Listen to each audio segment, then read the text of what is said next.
পুজোর প্রতিটা দিনই আমাদের কাছে খুবই তাৎপর্যপূর্ণ, খুবই ভালোবাসার পছন্দের। নারীর টানে গ্রামে প্রথম পুজোর দিন সবার মতোই আমারও আনন্দ লাগছে, পরিবার নিয়ে ঘুরতে এসেছি। পুজোয় ঘোরাফেরা করা হয়, প্রচুর খাওয়া দাওয়া করা হয়, আত্মীয় স্বজনের সাথে ঘোরাফেরা হয়, ফ্যামিলিকে সময় দেওয়া হয়। মায়ের কাছে চাওয়া সকল অশুভ শক্তির দমন হোক, আমরা সবাই সম্প্রীতি মিলিয়ে দেশে সুখী শান্তিতে থাকি। আমার পরিবারের উপর, পুরো পৃথিবীর উপরে মায়ের আশীর্বাদ থাকুক। পুজোর প্রতিটা দিনই আমাদের কাছে খুবই তাৎপর্যপূর্ণ, খুবই ভালোবাসার পছন্দের। তবে অষ্টমীর অঞ্জলিটা খুব মজার, ওটাই সবচেয়ে বেশি ভালো লাগে। শাঁখারি বাজার তো আসলে হিন্দুদের ঐতিহ্য এখানে লুকিয়ে আছে।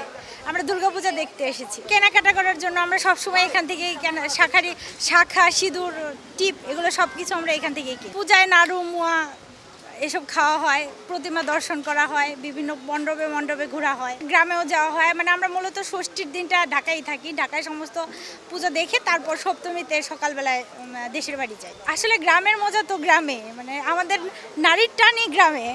এখন শহরের পূজাও ভালো,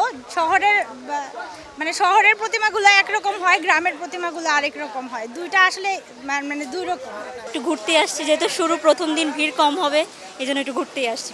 অনেকগুলো পুজো একসাথে দেখা যায়, বিভিন্ন প্রতিমা এক একজন এক এক রকমভাবে তৈরি করে, নতুন নতুন থিম দেখা যায়, মূলত এই কারণে সব কিছু মিলে অনেক বেশি আনন্দিত লাগছে, এক্সাইটেড লাগতে। আশা করতেছি সব কিছু অনেক ভালোভাবে হবে, ঘোরাটারও ভালোভাবে, সবাই অনেক ভালোভাবে সেলিব্রেট করতে পারবে। প্রত্যাশা হলো সকলের মনের আশা যাতে পূর্ণ হয়, সব জায়গায় যাতে শান্তি বজায় থাকে, সকল সমস্যা দূর হয়ে যাক, এটুকুই আশা। এখানে মূলত এটা মানে সনাতন ধর্মাবলম্বীদের একটা বড় উৎসব আর কি, 5 দিন ব্যাপী এটা করা হয়।